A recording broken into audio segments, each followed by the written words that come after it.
E aí, família, vamos lá, se preparem para as altas dos preços, hein? Olha só, aumento no preço das commodities, tá? Olha só, tá na hora do vídeo. O aumento nos custos das matérias-primas se tornou outra dor de cabeça para as empresas japonesas que emergiram do choque da pandemia de coronavírus. Os principais fabricantes registraram uma recuperação sólida no trimestre de abril a junho, com as exportações colhendo benefícios da forte demanda externa em países como Estados Unidos e China.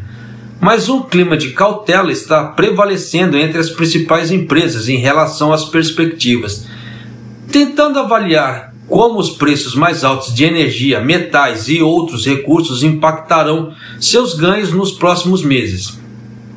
Economistas dizem que muitas empresas japonesas estão relutando em repassar os custos mais altos das matérias-primas aos consumidores, aumentando os preços de venda, especialmente quando a recuperação econômica do país é frágil e a incerteza paira sobre a crise do coronavírus, por causa dos estados de emergência. Então, tem muito lugar, como é que se diz, como estão quebrando, está aumentando o número de desempregados e nisso já viu o que dá, né? Menos consumidores e preços mais altos, menos consumidores, basicamente irão cortar gastos. E nessa brincadeira toda, você já sabe, né? As empresas japonesas podem absorver os custos mais altos das matérias-primas até um certo ponto, quando as vendas estão crescendo, diz Hideo Kumano, economista-chefe executivo do Daiichi Life Research Institute. A preocupação é de que as vendas terão dificuldades para subir no segundo semestre, né, do ano fiscal de 2021. Portanto, os lucros enfrentarão uma pressão negativa. A Toyota Motor relatou um lucro líquido recorde para o trimestre de abril e junho, mas manteve as previsões de lucros para o ano inteiro, citando 3 fatores: propagação do coronavírus nos países emergentes, a crise global dos chips e os custos mais altos de matéria-prima. A Nissan atualizou sua perspectiva fiscal para o ano de 2021 e espera um retorno, né, pela primeira vez em 3 anos, enquanto busca se recuperar após a demissão do ex-presidente do caso do Carlos Ghosn, né? Mas a montadora teve um impacto negativo de 185 bilhões de ienes, o que daria 1,67 bilhão de dólares em seus ganhos em uma base operacional, principalmente devido aos custos mais altos de matéria-prima. Então já dá para você sacar que muita coisa pode ser que suba de preço. Os fabricantes de eletrônicos estão igualmente vigilantes. Na Panasonic, houve uma discussão sobre a possibilidade de fazer uma revisão para cima em suas previsões para o ano inteiro, anunciar os resultados do trimestre de abril a junho. No final, a empresa sediada na prefeitura de Osaka manteve as perspectivas inalteradas. Queremos avaliar os riscos um pouco mais, disse o diretor financeiro da Panasonic, Hirokazu Umeda, no final de julho, observando que as empresas precisam levar em consideração um impacto maior sobre o aumento nos custos das matérias-primas do que a estimativa atual dos cerca de 50 bilhões de ienes para o ano fiscal de 2021. Por trás dos grandes ganhos dos preços em tudo, desde o petróleo bruto até o cobre e ao alumínio, está a reabertura da economia que impulsionou a demanda. Por outro fator que impulsiona os preços é a ampla liquidez fornecida por grandes bancos centrais, como o Federal Reserve dos Estados Unidos e o Banco Central Europeu e o Banco do Japão, por meio de seus afrouxamentos monetários agressivos, dizem especialistas. Sim, eles estão fazendo isso por quê? Para tentar evitar o quebra-quebra. Tá? Se os grandes bancos colocarem taxas ali mais duras, mais rígidas, vai quebrar. Muita gente vai quebrar. Então eles estão afrouxando a parte de caso de incentivo financeiro, juros, etc., para ver se alivia um pouco a carga. Só que por outro lado as matérias-primas estão subindo. E aí, né? É aquela velha história, aquela oferta e demanda. Tem muita procura, pouco produto. E nisso o que acontece? Sobe o preço. Se tivesse muito produto e pouca procura, o preço abaixaria. Então você já sacou o que está acontecendo, né? É a velha ganância humana, não tem jeito. A alta nos preços do cobre, por exemplo, coincide com uma tendência crescente de descarbonização que levou os montadores a se concentrar mais em veículos eletrificados que exigem uma quantidade substancial do metal. Os preços do cobre aumentaram cerca de 5 vezes em relação a alguns anos atrás e é improvável que retornem aos níveis anteriores devido à explosão na demanda. Carros elétricos, as baterias, etc. Então já deu para você entender que o cobre só vai subir o preço e vai aumentar muito o roubo de fios de cobre que tem nos postes. Infelizmente vai acontecer, tá? Estamos tentando controlar e lidar com isso, disse o diretor financeiro da Hitachi, Yoshihiko Kawamura, em briefing recente. Por que eu falo dos fios, de cobre?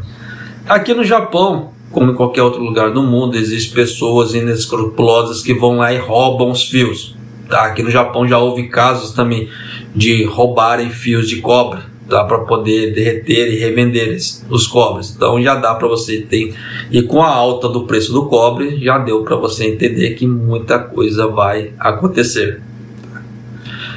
Os preços dos bens comercializados entre empresas no Japão subiram nos últimos meses, refletindo os altos custos das matérias-primas. A fraqueza do iene também está inflando os custos de importação. Muitos economistas descartam as preocupações com a aceleração da inflação no Japão, ao contrário dos Estados Unidos e alguns países europeus. Mas as pressões inflacionárias de custos mais altos de energia e matéria-prima provavelmente continuarão. Então você já sacou que pode ser que haja aumento de energia no Japão e de outras coisas mais. Tá? Muitos economistas... essa parte já foi... Gafe minha, desculpe, continuando. As empresas que não conseguirem repassar custos mais altos, como nos setores de transporte e varejo, terão tempos difíceis, disse Shunsuke Kobayashi, economista-chefe do Mizuho Securities. Os fabricantes lideram a recuperação do choque inicial da pandemia, enquanto os não fabricantes ainda estão se recuperando das restrições impostas para conter as infecções por coronavírus. Então o que quer dizer?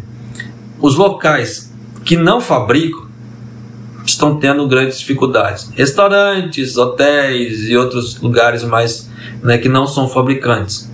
Então já deu para você entender também. O Japão ficou para trás em sua resposta ao coronavírus e agora está se recuperando em termos de taxas de vacinação, diz Kobayashi. A economia agora enfrenta 2 desafios vindos de fora e de dentro. Aumentar os custos da matéria, o aumento dos custos da matéria-prima e o abismo fiscal. Por que ele fala do abismo fiscal? Porque desde o ano passado o Japão já declarou exceção, tá? Já está no vermelho desde o princípio do ano passado. E o governo não soltou nenhum briefing, não soltou nenhuma notícia, nenhum comunicado falando que saiu da recessão. Então, basicamente, estamos ainda em recessão aqui no Japão. Tá? E com mais empresas quebrando, menos impostos, o que acontece? Mais abismo fiscal ainda. Tá? Porque terão menos consumidores, menos pessoas consumindo, menos pessoas pagando as contas em dia. O que acontece? Essa caca toda. Ele estava se referindo ao fato que os 106.61 trilhões de ienes que o governo reservou para gastar no atual ano fiscal até março do ano que vem estão cerca de 40 trilhões de ienes abaixo dos gastos reais do governo de 147,60 trilhões de ienes para o ano fiscal de 2020. A economia ainda está longe de uma recuperação autossustentável, afirmou. Então já deu para você entender que teremos tempos ruins aqui no Japão, tá? Então já se preparem para os certos aumentos que podem ocorrer daqui para frente.